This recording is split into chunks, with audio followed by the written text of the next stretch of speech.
cuán inmenso y cuán fuerte es el amor de Cristo por los suyos, que a pesar de que va a sufrir, está interesado en fortalecer la fe de sus discípulos, que comprendieran las enseñanzas poderosas que el Señor en 3 años y medio se las reservó para las últimas horas de su vida, porque eran las enseñanzas más fundamentales y más dramáticas, porque van dirigidas a sus verdaderos hijos.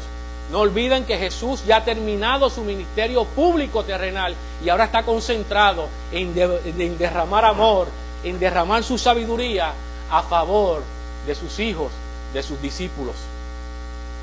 Y en la mañana de hoy vamos a ver 3 puntos. El primero de ellos va a ser la elección y el fundamento de la elección, la parte A del versículo 16. El segundo punto será la encomienda de la elección, es decir, ¿para qué fueron elegidos los discípulos? Es decir, ¿para qué usted y yo fuimos elegidos por Dios?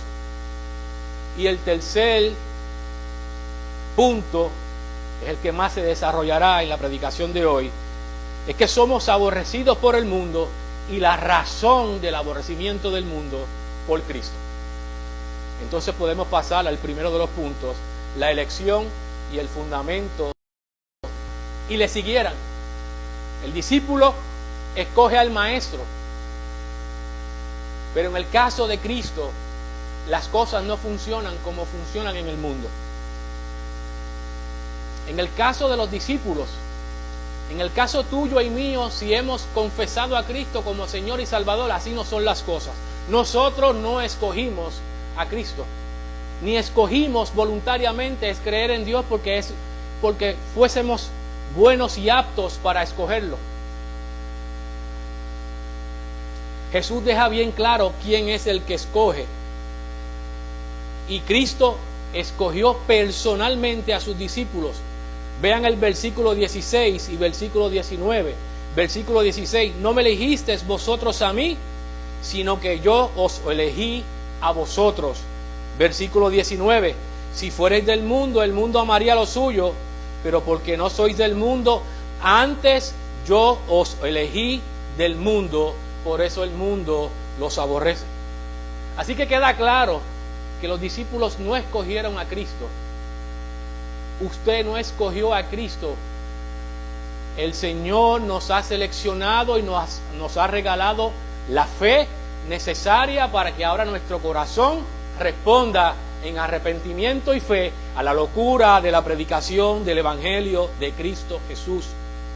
Esto nos demuestra que la elección del pueblo de Dios siempre es una iniciativa de Dios. Y siendo Cristo Dios, los apóstoles, los discípulos, usted y yo, estábamos impedidos de acercarnos a Dios. Estábamos impedidos de acercarnos a Cristo y poder escoger y seguir al mensaje de que Jesús es el verdadero y unigénito Hijo de Dios. Los discípulos no podían ver que Jesús es el Dios encarnado. Los discípulos, antes de ser electos por Cristo, estaban muertos espiritualmente, al igual que usted y yo estábamos muertos espiritualmente antes de advenir al conocimiento de Cristo. El muerto espiritual no puede responder a la predicación del Evangelio, de la gracia y de la paz y la reconciliación entre Dios y el hombre por sí solo. Los discípulos tampoco podían serlo. Es por eso que el Señor les dice, yo los escogí a ustedes del mundo. El apóstol Pedro lo dice de la siguiente manera, en su primera carta, capítulo 2, versículo 9. Somos linaje escogido por Dios. Linaje escogido por Dios si tú has confesado a Cristo como Señor y Salvador. El Señor nos ha escogido del mundo donde estábamos y nos ha apartado del mundo para que seamos hoy pueblo santo de Dios, para que seamos sus sacerdotes. Cristo nos escogió y nos compró a precio de sangre en la cruz del Calvario, para que nosotros hoy pudiéramos anunciar al mundo las virtudes de Cristo Jesús. Antes no éramos pueblo suyo, antes éramos enemigos del Señor. Hoy somos pueblo por la gracia y misericordia de Dios, nos dice Pedro. El Señor nos ha rescatado de la esclavitud del pecado, como rescató a los discípulos en el versículo 16. Dios nos ha librado de la potestad de las tinieblas, trasladándonos al reino de su amado Hijo. Colosenses 1:13. Entonces, cabe preguntarnos, ¿bajo qué fundamento fueron escogidos los apóstoles? ¿Bajo qué fundamento fuimos escogidos usted y yo para hoy ser hijos de Dios?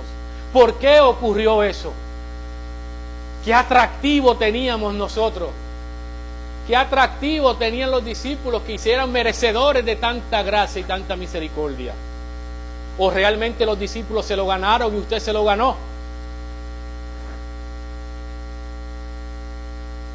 En términos socioeconómicos, los discípulos eran pobres, tal vez salvo Mateo, y sabemos de dónde pudo haber venido la riqueza de Mateo. No fue una riqueza bien construida. No eran cultos, no eran inteligentes, no tenían grados doctorales, maestrías, eran ignorantes, muchos de ellos analfabetas.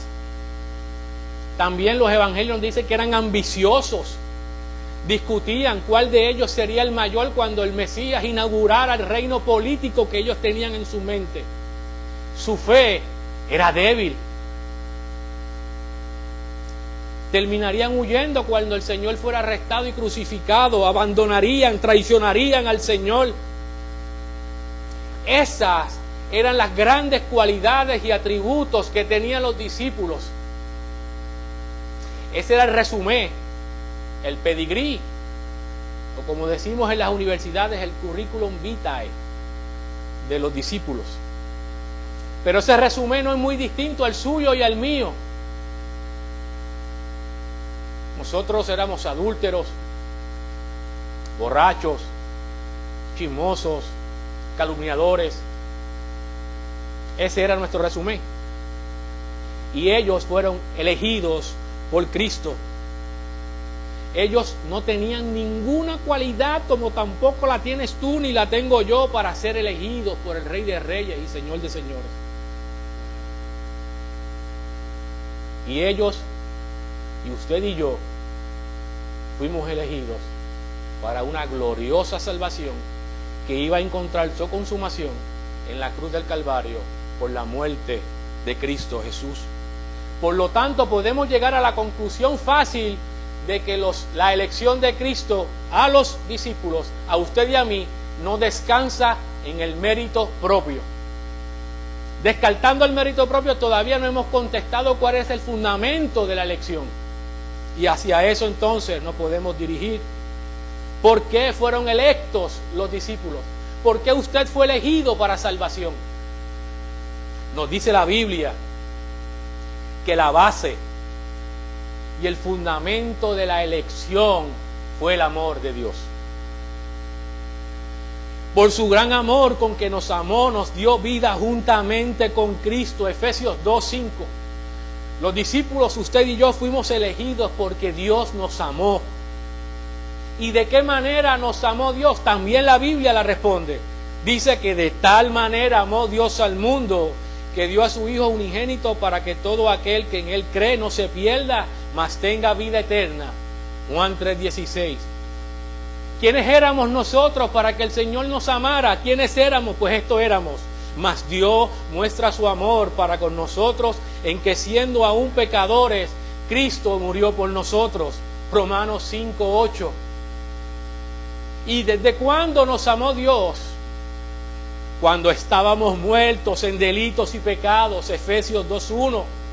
Y como si esto fuera poco, para que nunca te dejes de maravillar, para que tú nunca te dejes de asombrar, la elección suya, la elección mía, la elección de los discípulos, la elección de los apóstoles, la elección de aquellos que todavía no creen, pero que van a creer por la locura de la predicación del Evangelio, ocurrió antes de la fundación del mundo. Efesios 1:4. Es decir, Dios te escogió a ti para salvación desde antes que tú nacieras, desde antes de la fundación del mundo, desde la eternidad pasada. El Señor, sabiendo cuán pecador hubiese sido, cuál pecador ibas a ser tú, iba a ser yo, el Señor ya nos había amado y nos había predestinado para ser salvos por la gracia de Dios. Desde antes que tú nacieras, el Señor te predestinó en amor para salvación, para una gloriosa salvación.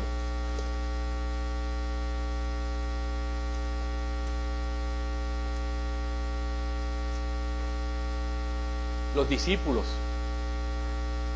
usted y yo, predestinados en amor para ser hijos adoptados de Dios por medio de la obra redentora de Cristo en la cruz del Calvario.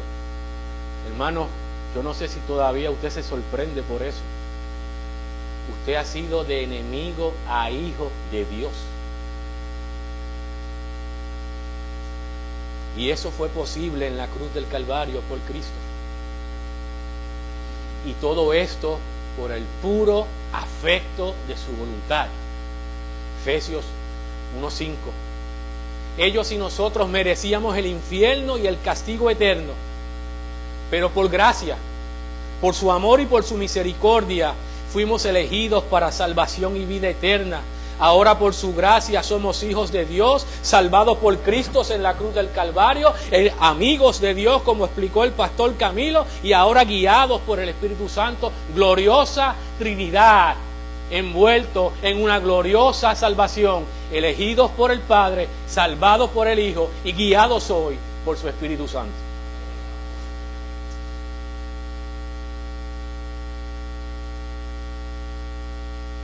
Esta gloriosa salvación no te debe llevar a ti a gloriarte en ti mismo.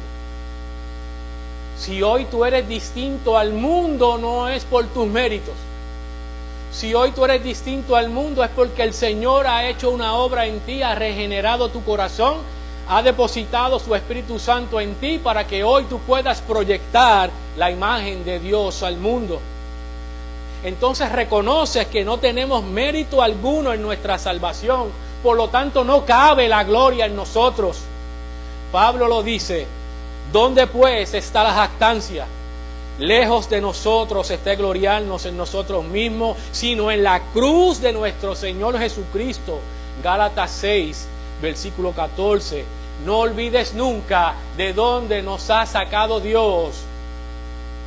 De lo vil y menospreciado de este mundo nos ha escogido Dios. Primera de Corintios 1:27. Así que podemos ver como conclusión de que fuimos elegidos por Dios, de que no es por mérito propio, de que es por amor, por gracia y por misericordia que hemos sido elegidos, y eso no nos da derecho alguno a gloriarnos, sino que toda la gloria sea para Cristo, para el Señor Jesús, quien hizo posible que hoy tú fueses hijo de Dios a través de su sangre preciosa en la cruz del Calvario. Podemos pasar entonces al segundo punto, la encomienda de la elección, es decir, ¿para qué entonces fuimos elegidos?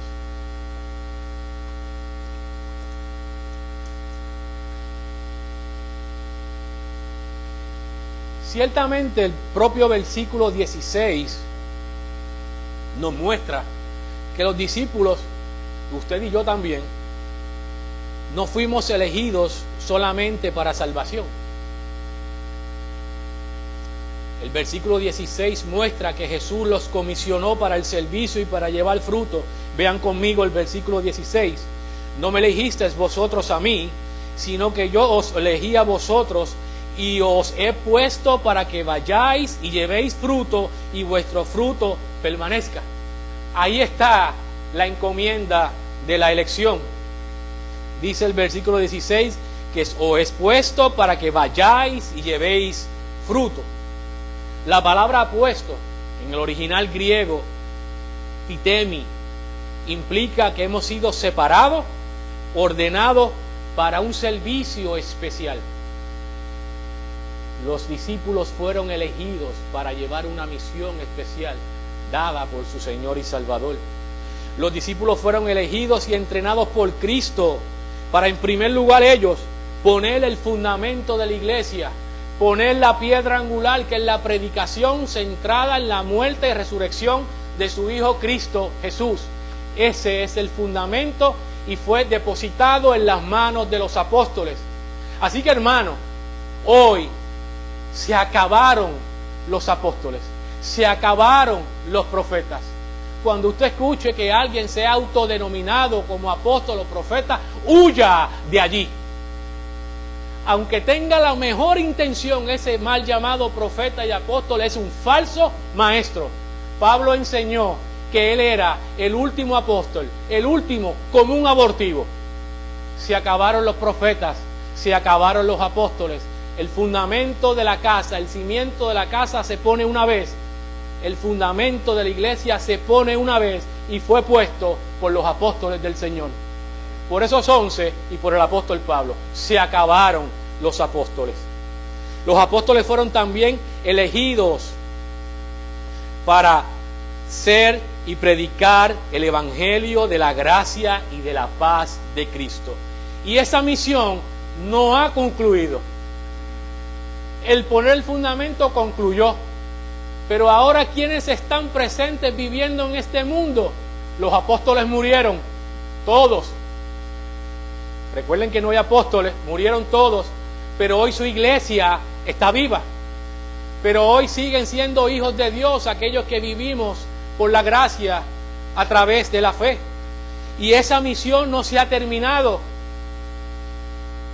Las últimas palabras de Cristo fueron precisamente id y predicar del evangelio a toda criatura en Marcos, y en Mateo dice id a las naciones, enseñándoles todo lo que yo les he enseñado y bautizándolos en el nombre del Padre, del Hijo y del Espíritu Santo, y he aquí yo estaré con ustedes todos los días hasta el fin del mundo. Amén. Esa misión no ha terminado. Por lo tanto, si ya los apóstoles no están y tú fuiste elegido de la misma forma que fueron elegidos los apóstoles, los discípulos, por gracia y por misericordia, esa misión hoy sigue siendo tuya, hoy sigue siendo de la iglesia del Señor Jesucristo. Por lo tanto, usted fue elegido por Dios, no solamente para salvación, sino para predicar el evangelio de la gracia y de la paz de Cristo. Usted ha sido elegido para anunciar que la guerra entre Dios y el hombre puede ser finalizada de una vez y por siempre si depositamos nuestra fe en Cristo Jesús. Por lo tanto, la quietud, el silencio y la parálisis del cristiano es incompatible con la cualidad que explicó el pastor Camilo el domingo de ser amigo y discípulo de Cristo. Y lo quiero repetir, la quietud, el silencio y la parálisis del cristiano es incompatible con la cualidad de ser amigo y discípulo de Cristo. La característica principal del amigo de Cristo, predicada el domingo pasado, es la obediencia a la palabra de Dios. En un mundo que camina directamente a las llamas del infierno, hemos sido convocados para predicar el evangelio y para ser discípulos. La producción del fruto verdadero, que es Cristo y su imagen, producida en nosotros a través de la permanencia en la vid verdadera, tiene que tener como único efecto que prediquemos el evangelio de la gracia y la paz y que hagamos discípulos. La misión no se ha terminado, tú sigues viva, eres amigo y amiga del Señor. La obediencia es la característica principal. Él nos ha mandado a predicar el evangelio. Si hoy eres hijo, también eres amigo de Cristo, y si eres amigo de Cristo, obedeces la palabra, y si obedeces la palabra, predicas el santo evangelio de Cristo Jesús.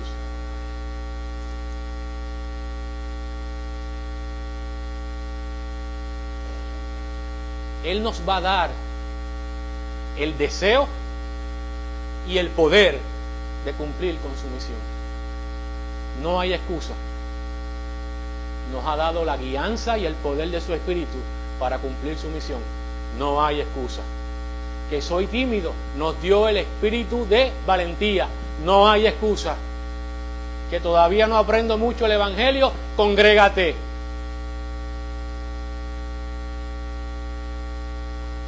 estudia la palabra, sumérgete en la palabra. No hay excusa. El Señor te eligió. No hay excusa.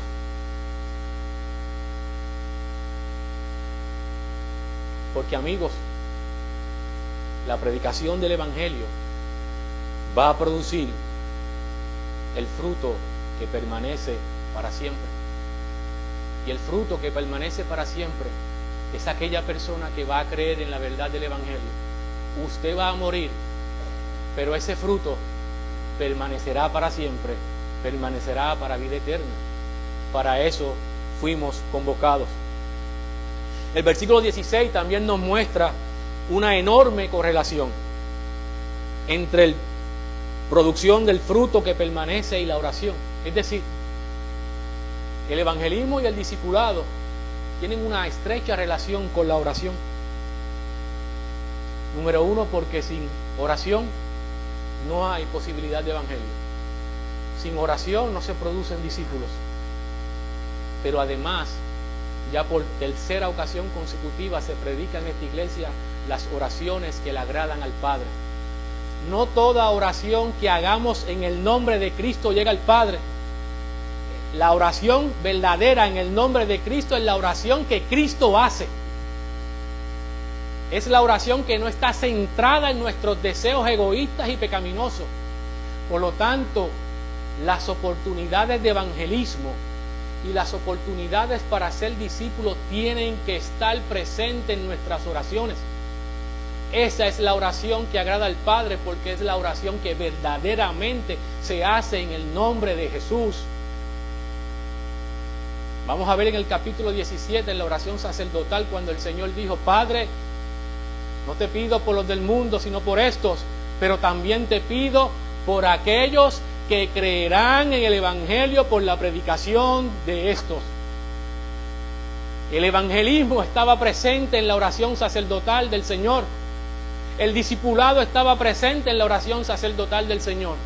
Hagamos nuestra la oración de Cristo Jesús.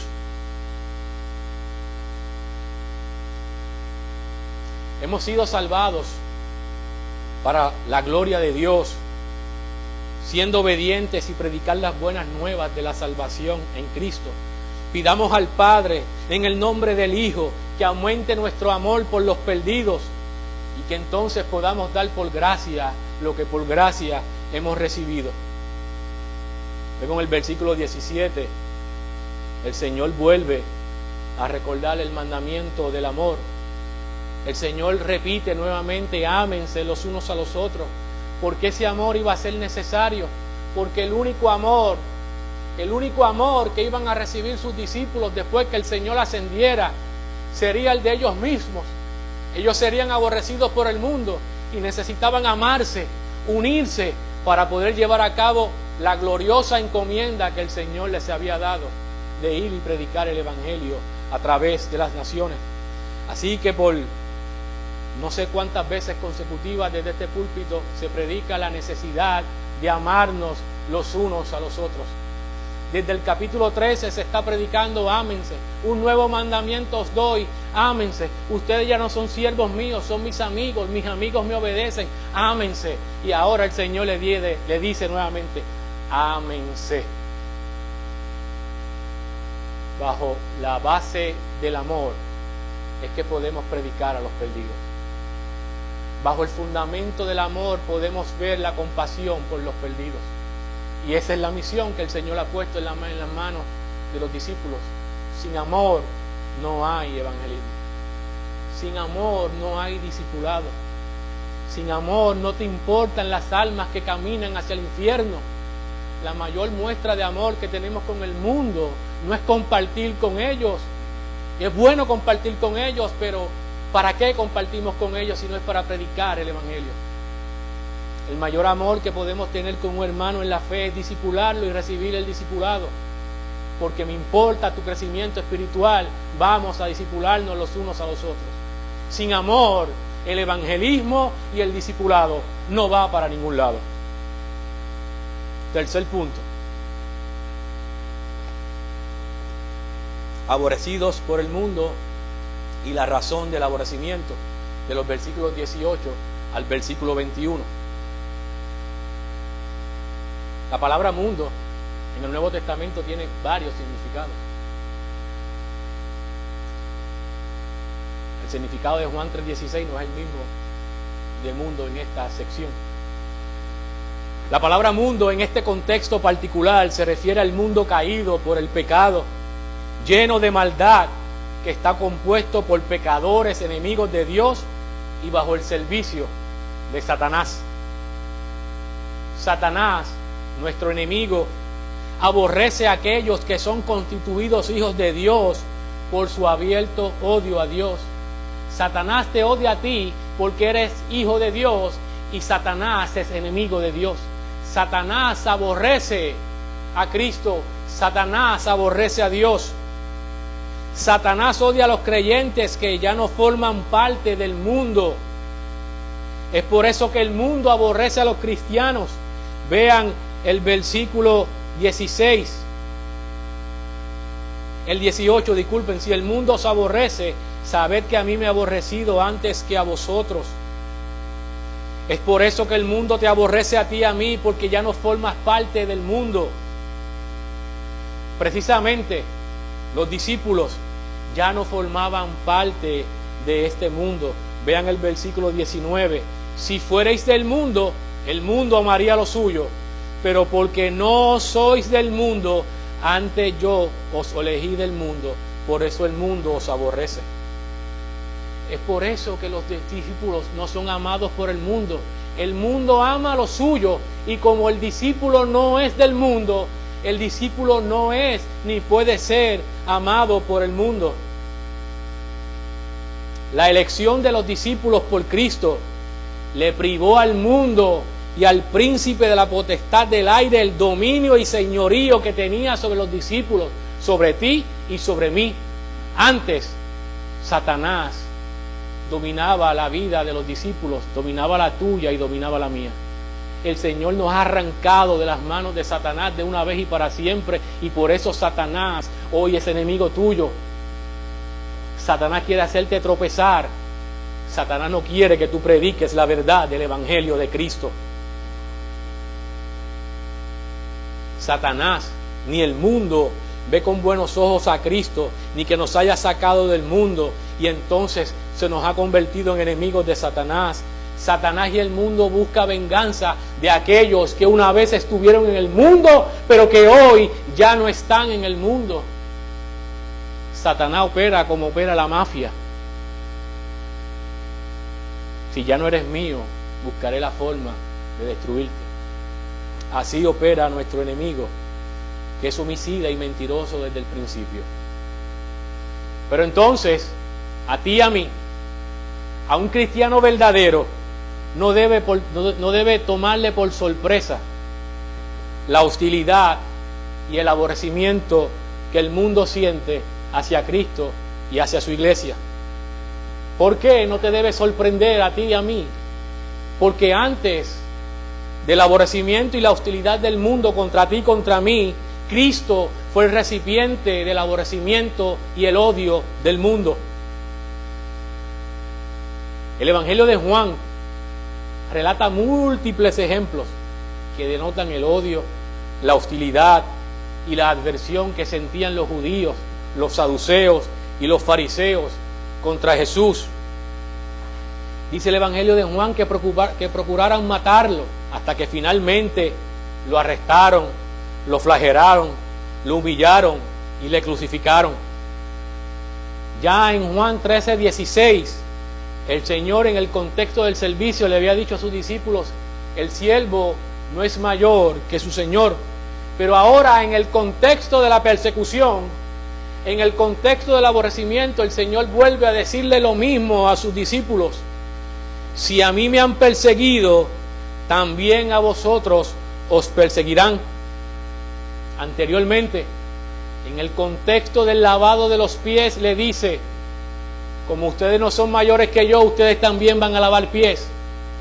Ahora les está diciendo: como ustedes no son mayores que yo, a mí me persiguieron, a ustedes también les van a perseguir. El mundo es dividido por muchas cosas. En Puerto Rico, rojos contra azules, el deporte divide, pobres contra ricos, sistemas políticos contra sistemas políticos siempre están en contra y divididos. Pero esas divisiones pasan a un segundo plano siempre. Esas divisiones siempre ceden, porque el mundo siempre estará unido a pesar de sus enormes divisiones para atacar a Cristo y rechazar a Cristo. No importa que los enemigos políticos allá se quieran matar entre ellos por causas seculares, siempre estarán prestos a unirse para perseguir a Cristo y a su iglesia. Cristo une al mundo para aborrecer a Cristo. Los escribas, los sacerdotes, los fariseos, los saduceos, los judíos, los gentiles, los judíos, se unieron todos en su desprecio y oposición a Cristo y no descansaron hasta verlo muerto. J.C. Riley. Entonces, ¿por qué se persigue a los cristianos? Sabemos porque ya no formamos parte del mundo. Pero hay una razón todavía mucho más poderosa. Y es nuestra identificación con Cristo, hermano y hermana, la razón para el aborrecimiento del mundo contra los cristianos. Es nuestra identificación con Cristo la que provoca que tú seas aborrecido en el mundo. Es tu parecido con Cristo el que provoca que tú seas aborrecido por el mundo. Es que tú seas sal y luz en el mundo para que el mundo te aborrezca. Miren lo que dice el apóstol Pablo en 2 de Corintios, capítulo 2, versículo 14. Mas a Dios gracias, el cual nos lleva siempre en triunfo en Cristo Jesús, y por medio de nosotros, escuchen esto, manifiesta en todo lugar el olor de su conocimiento. El olor del conocimiento de Cristo. Hermano, es decir, para todos aquellos que reciben por la gracia de Dios el Evangelio en arrepentimiento y fe, tu olor va a ser el mismo olor que Cristo provoca en los que reciben la palabra de Dios. Tú vas a oler el Evangelio, tú vas a oler la verdad, vas a oler la gracia, a misericordia, vas a oler la perdón, vas a oler la reconciliación, vas a oler la sangre, vas a oler la cruz del Calvario si reciben con júbilo y con gozo la palabra de Dios. Porque tienes impregnado en tu ropa, en tu palabra, el santo y bendito olor de Cristo Jesús para aquellos que reciben con gozo la palabra de Dios. Dice Pablo que manifiesta el olor del conocimiento de Cristo, pero eso es para los que creen. Y ahora, ¿cómo será tu olor para aquellos que no van a creer, que tienen el corazón endurecido? El mundo pecador e incrédulo y enemigo de Cristo y su evangelio, su olor va a ser como el de Cristo. Y el olor de Cristo para el que se pierde es un olor repugnante. Tu olor va a ser un olor repugnante para que aquellos que rechazan la santa y bendita palabra de Dios. Cristo le apesta al mundo. Y si Cristo le apesta al mundo y tú te pareces a Cristo, tú le apestas al mundo. Es como si no te untaras desodorante para el mundo. Y para los que creen te pones el perfume más caro del mundo, el olor fragante de la justicia de Cristo Jesús. Muy pronto, bien temprano, en el ministerio de los apóstoles y en la historia de la iglesia primitiva, quedaron cumplidas las palabras del Señor. Ustedes serán aborrecidos. A ustedes de Jesús, y los pusieron en libertad. El disgusto de los líderes contra Pedro y Juan era la predicación centrada en la cruz de Cristo y en la resurrección de Cristo. De toda la predicación de Pedro y Juan, que es toda, porque toda la predicación estaba centrada en la cruz y en su resurrección, era lo que lastimaba, lo que provocaba el odio y el rechazo de la oposición de Juan y Pedro. No era Juan y Pedro quien molestaba al Sanedrín, era Cristo crucificado y resucitado lo que provocaba la molestia de los judíos. Luego de esto, Lucas, también en el libro de los Hechos, nos relata el primer cristiano martirizado, Esteban. Luego de ofrecer con denuedo un discurso y un sermón de la historia de la redención del mundo, al llegar a presentar a Jesús como el justo, miren los detalles particulares que da el evangelista Lucas, pero lo da ahora en el libro de los Hechos. Cuando mencionó a Cristo Jesús como el justo, esta fue la reacción de los judíos, puesta por Lucas, que hizo una investigación diligente de lo que había ocurrido, y dice: enfurecían en sus corazones y crujían los dientes contra él. Es decir, tan pronto mencionó a Moisés, mencionó a Abraham, no hay problema con eso. Tan pronto Esteban mencionó a Cristo Jesús en su predicación de la historia de la redención del mundo, enfurecían sus corazones y crujían los dientes contra él. Tan pronto mencionó a Jesús, era tanto el odio que crujían los dientes. No cuando mencionó a Moisés, cuando mencionó a Cristo Jesús. Pero Esteban, que estaba lleno del Espíritu Santo, puesto los ojos en el cielo, vio la gloria de Dios y a Jesús que estaba a la diestra de Dios, y dijo: he aquí, veo los cielos abiertos y al Hijo del Hombre que está a la diestra de Dios. Entonces ellos, dando grandes voces, se taparon los oídos y arremetieron uno contra él. Tan pronto vio a Cristo parado, ¿qué hicieron los judíos? Se taparon los oídos y arremetieron contra él. El odio es contra Cristo, no es contra Esteban.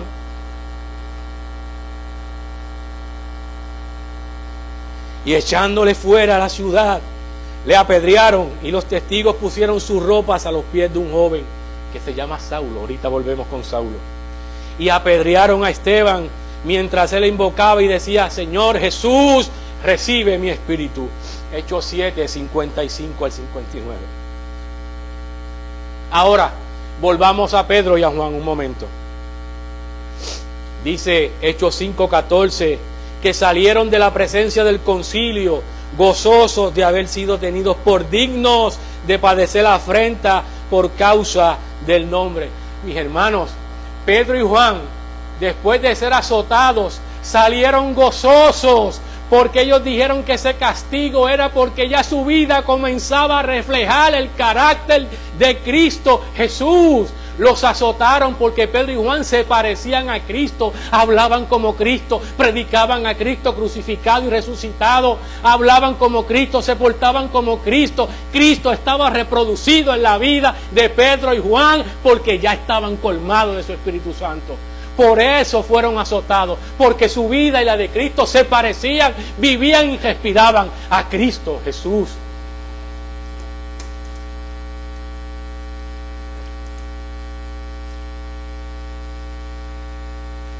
Pedro llegó a comprender la advertencia de Jesús de que serían aborrecidos y sufrirían persecución como su Señor.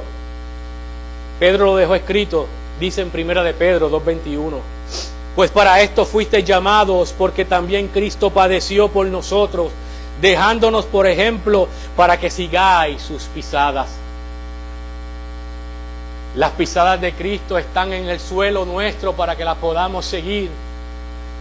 Sus pisadas se reflejan en la Escritura. Sus pisadas se reflejan en la cruz del Calvario. Si seguimos las pisadas de Cristo, seguramente sus pisadas nos van a llevar a pasar por la cruz del Calvario. Pero te tengo una buena y maravillosa noticia, porque las pisadas de Cristo no se detuvieron en la cruz del Calvario. Las pisadas de Cristo hoy están en la gloria de Dios. Por lo tanto, pisa con gusto las pisadas de Cristo que te llevarán a la cruz del Calvario, pero te llevarán también al mismo destino, a contemplar la gloria de Cristo en los cielos y la tierra nueva. Sigue las pisadas de Cristo, iglesia.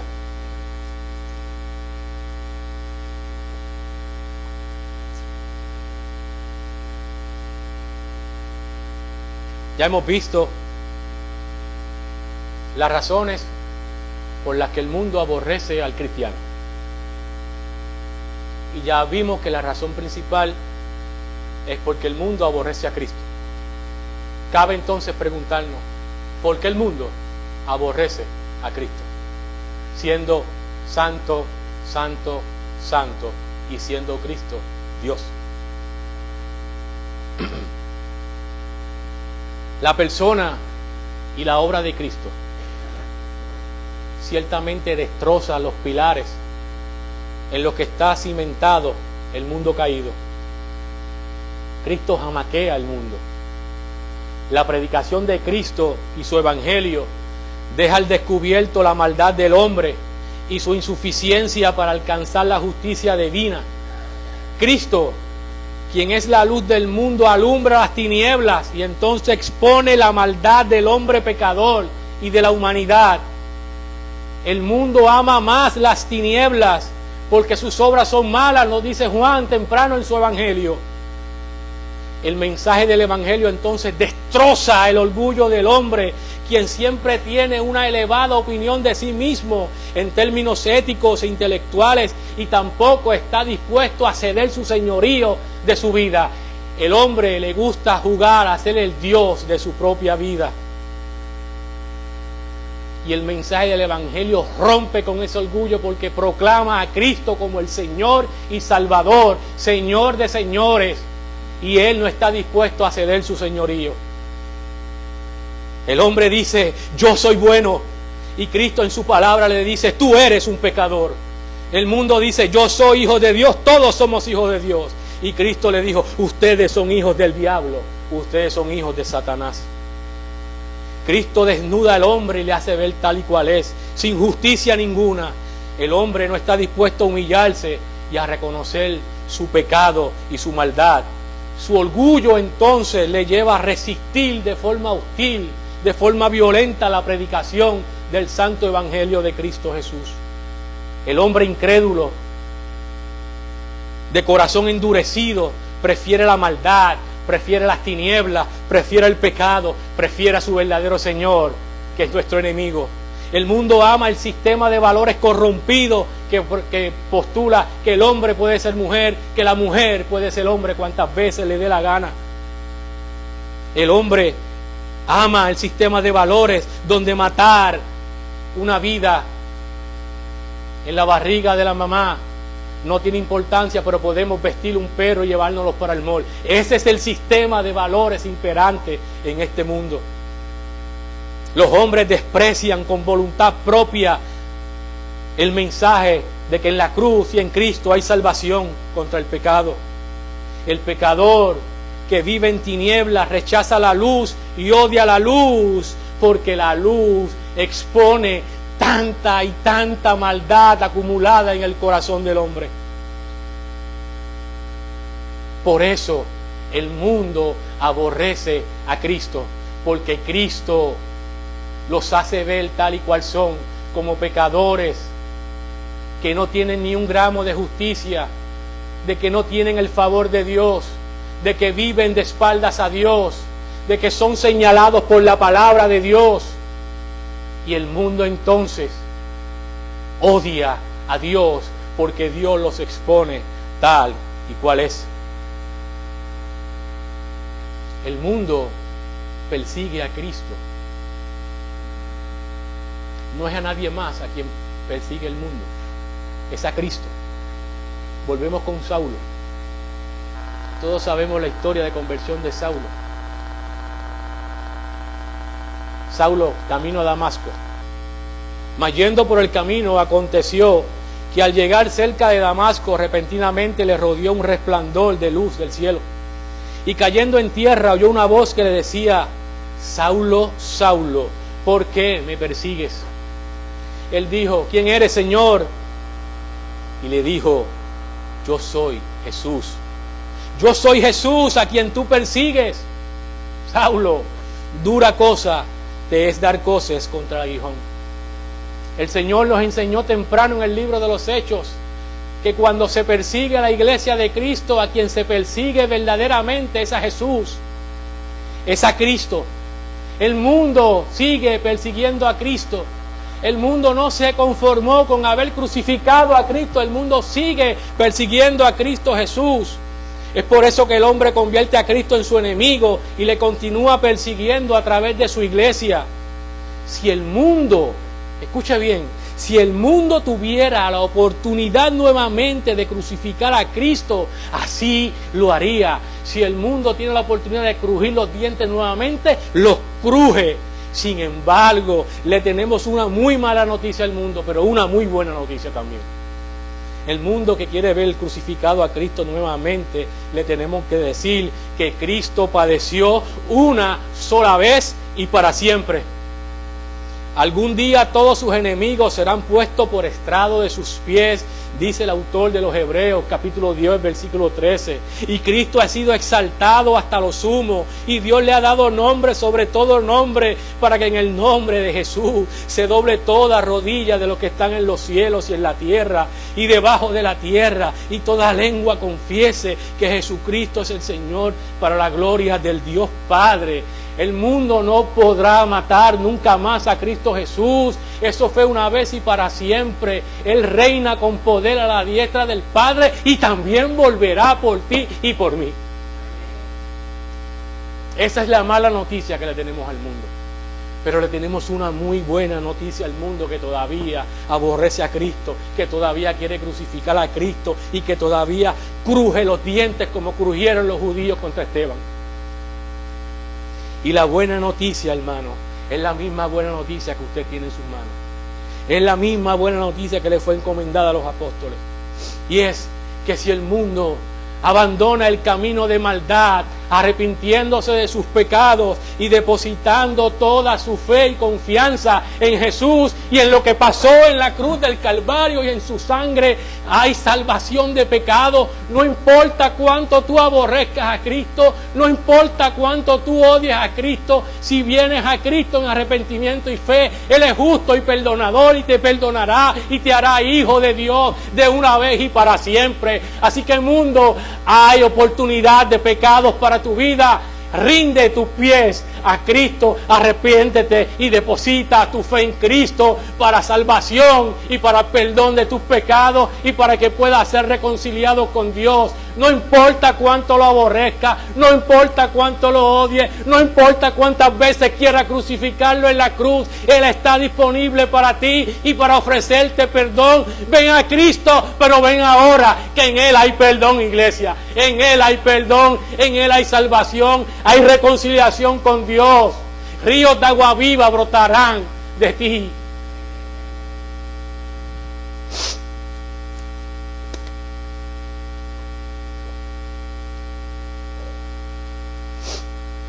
La razón por la que el mundo odia a Cristo es porque no conoce a Dios. Queda comprobado que el conocimiento de Dios no es un ejercicio intelectual. El conocimiento de Dios, hemos dicho muchas veces, que es producto de una relación íntima a través de Cristo. Solo se conoce a Dios en Cristo. El enemigo, consciente que no puede arrebatarnos de las manos de Dios, ahora busca que seamos aborrecidos. Ahora busca que el mundo sea hostil contra nosotros. Ahora busca que el mundo se oponga a nosotros. Ahora busca que el mundo nos extermine. Él sabe, como buen teólogo que es Satanás, mejor que tú y que yo, él sabe que no nos puede arrebatar de la mano de Cristo, porque el que se las dio es mayor. Como sabe que no puede arrebatarnos, ahora busca la oposición del mundo para con nosotros. Como Él sabe que hay seguridad de salvación, ahora busca destruirnos. Quien se opone a Cristo desconoce a Dios, pues Dios ha planificado la salvación aquí en la cruz del Calvario, en las manos de su Hijo. Dios planificó la salvación a través de su Hijo amado, Cristo Jesús, en la cruz del Calvario. Jesús ya ha dicho, quien no honra al Hijo, no honra al Padre. Juan 5:23. O dicho de otra manera, quien aborrece al Hijo, aborrece al Padre. Y en Juan 8:19 dijo, ni a mí me conocéis, ni a mi Padre. Si a mí me conocéis, también a mi Padre conocéis. El mundo tiene toda la revelación dada para reconocer a Jesús como el Salvador. El mundo no conoce a Dios a pesar de su revelación clara y contundente. Sin embargo, el mundo resiste y rechaza que en Cristo hay salvación. Pablo dice en Romanos 1, 18-21, lo vamos a ver allá en el 1 de noviembre, porque la ira de Dios se revela desde el cielo contra toda impiedad e injusticia de los hombres que detienen con injusticia la verdad. Porque lo que es de Dios se conoce, le es manifiesto, pues Dios se lo manifestó. Porque las cosas invisibles de Él, su eterno poder y deidad, se hacen claramente visibles desde la creación del mundo, siendo entendidos por medio de las cosas hechas, de modo que no tienen excusa. Como si fuese poco esa gloriosa revelación de Dios, ahora hay una perfecta revelación de Dios, la más sublime de las revelaciones de Dios.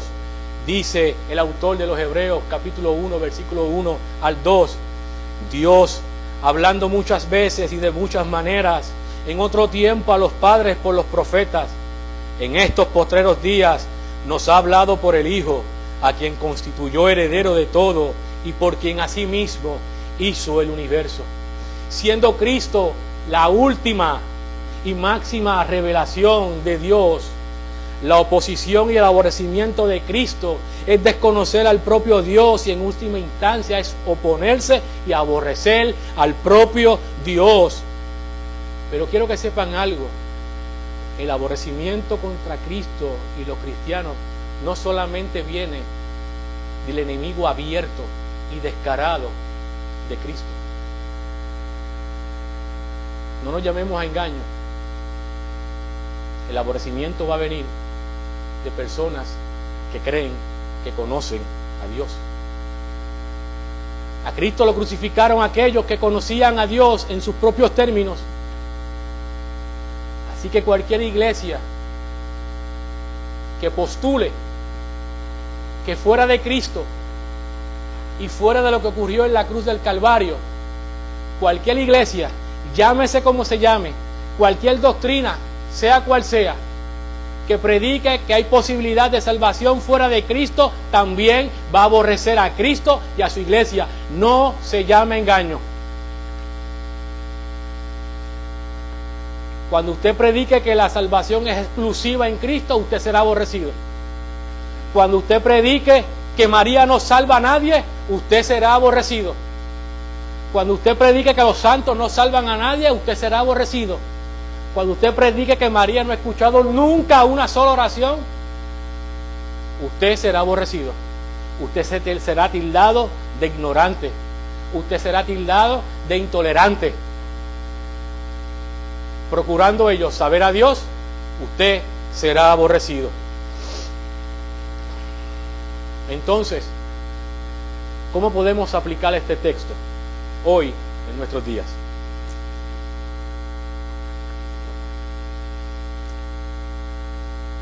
Cristo siempre reveló cuál es el costo de seguirle. Cristo nunca omitió información esencial. Cristo no son como las farmacéuticas baratas que tenemos hoy, que te venden un medicamento y en letras chiquititas te dicen, podrá causar esto, y tú no puedes ni leer. Ciego como yo no podemos leerlo. Cristo no es así. Cristo ha dicho desde el día 1 cuál es el costo de seguirle. En Mateo nos dice, si alguno quiere venir a mí, si alguno quiere venir en pos de mí, niéguese a sí mismo y tome su cruz y sígame. En este pasaje, ahora que estamos predicando, el Señor nos dice, serán aborrecidos y serán perseguidos. Amigos, hermanos, seremos rechazados por las amistades, Seremos rechazados por familiares. Se discriminará contra nosotros en nuestros trabajos, en las escuelas, en las universidades. Usted tiene que haber sufrido pérdida de familiares, pérdida de amigos, a lo mejor perderán trabajos, pero no es por usted, es atención a Cristo Jesús. Hoy a lo mejor usted no es invitado a fiestas que eran invitados antes. Hoy hay familias que ustedes no le hablan. Hoy hay amigos que dejaron de hablarle. Ustedes perdieron trabajos, probablemente, en atención a Cristo Jesús. Nuestra denuncia del pecado y la predicación del Evangelio será catalogada de odio, de intolerancia. Seremos retrógradas, seremos brutos. Nuestra denuncia y firme oposición al aborto, a la ideología de género, a la inmoralidad sexual, será criminalizada, como lo escuchan. Seremos presos, en un momento dado estaremos presos por defender la verdad del Evangelio de Cristo. Y ya eso pasa en Occidente, ya eso pasa en Londres, ya pasa en Canadá, ya pasa en California, ya pasa en Argentina, y ya en Puerto Rico hay leyes y leyes y leyes que cada vez más arrinconan la predicación del Evangelio. Seremos injuriados, perseguidos, agredidos, y otros, como Charlie Kirk, también serán asesinados. Todos, de alguna forma u otra, seremos aborrecidos si en efecto estamos viviendo una vida piadosa. Pablo le dice a su amado Timoteo: todos los que quieren vivir piadosamente en Cristo padecerán persecución. Pero es para aquellos que vivan una vida piadosa, es decir, aquellos que el Señor les permita reproducir la imagen de Cristo a través de nosotros. Si en tu caminar con Cristo tú no has sentido oposición, si tú no has sentido discriminación, opresión, aborrecimiento del mundo, tienes que preguntarte, por el bien de tu alma, si realmente tu vida se parece a la de Jesús. Te recuerdo que los discípulos fueron aborrecidos por el mundo porque no eran del mundo. Si no has sido aborrecido, es probablemente que el mundo te perciba que eres parte del mundo. Así que si tú no has sentido oposición, Dios quiera que sea por la gracia y por la misericordia de Dios, y que no sea porque tú no te pareces a Cristo. Dios quiera que no sea eso, porque si es eso, mira cómo te dice Santiago, mira cómo Santiago nos dice: oh almas adúlteras, ¿no sabéis que la amistad del mundo es enemistad contra Dios? Cualquiera pues que quiera ser amigo del mundo se constituye enemigo de Dios. Santiago 4:4. Si por el contrario eres aborrecido, eres bienaventurado. Si tú has sentido oposición, gózate. Si tú sientes que te discriminan, gózate. Mira lo que dice Cristo: bienaventurados sois cuando por mi causa os vituperen y os persigan y digan toda clase de mal contra vosotros, mintiendo. Gozaos y alegraos, porque vuestro galardón es grande en los cielos, porque así persiguieron a los profetas que fueron antes de vosotros.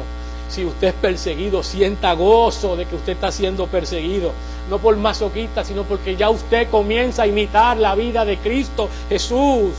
Tengamos la actitud de Pablo, que sufrió como nadie por causa de Cristo. Sí, por causa de Cristo sufrió Pablo. ¿Cuánto sufrió? Azotes, cárceles, apedreado, golpeado por los judíos, golpeado por los gentiles y luego martirizado.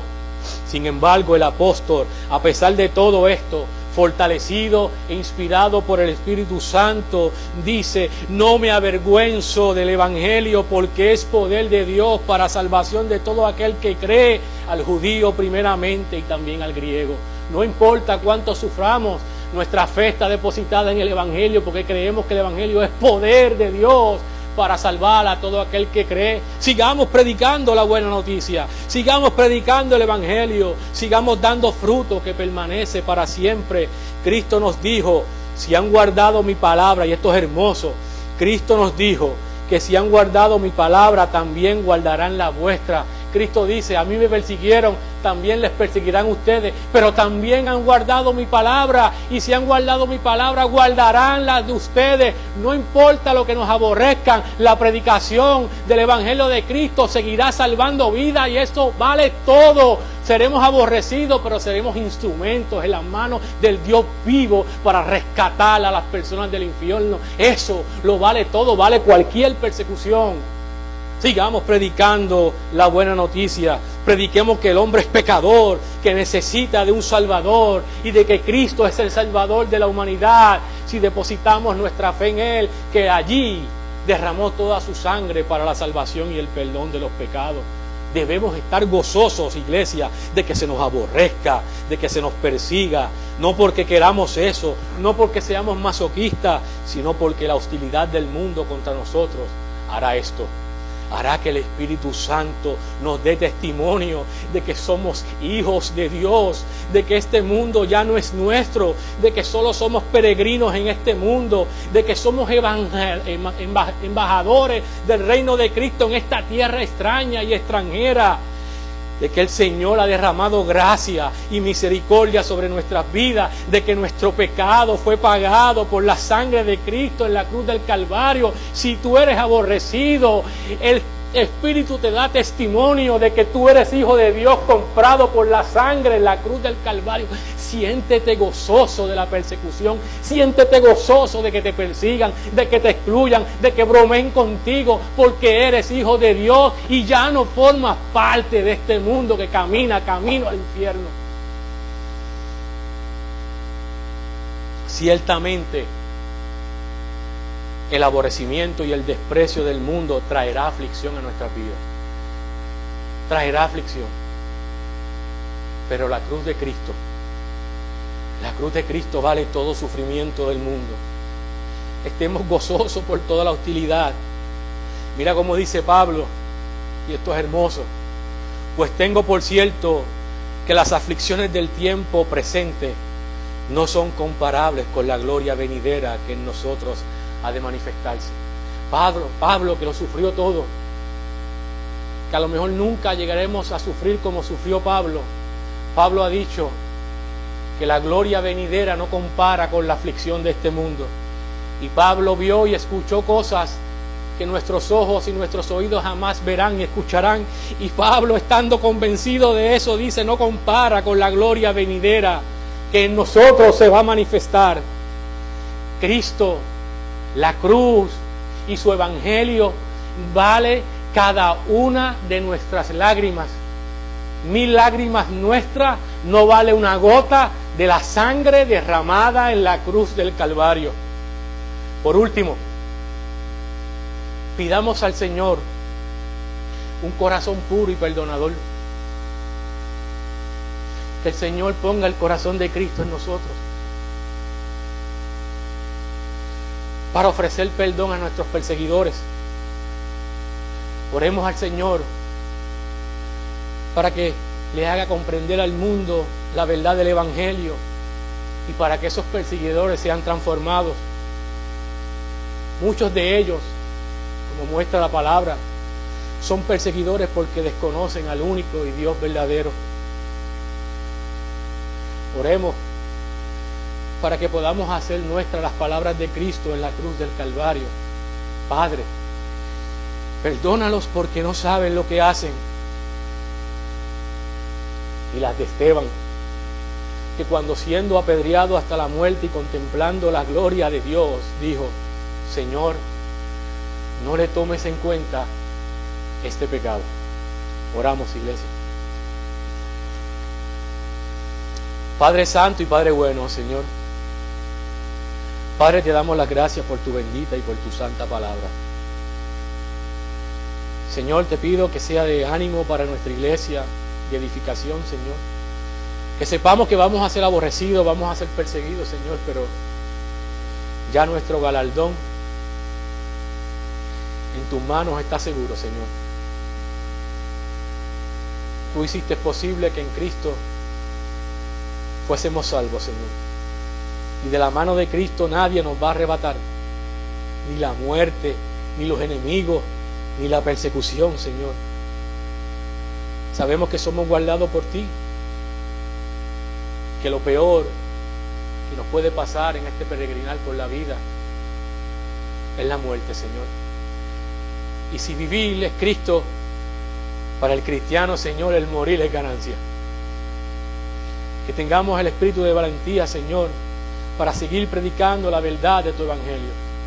Que la misión para los apóstoles terminó, porque ya físicamente no están entre nosotros.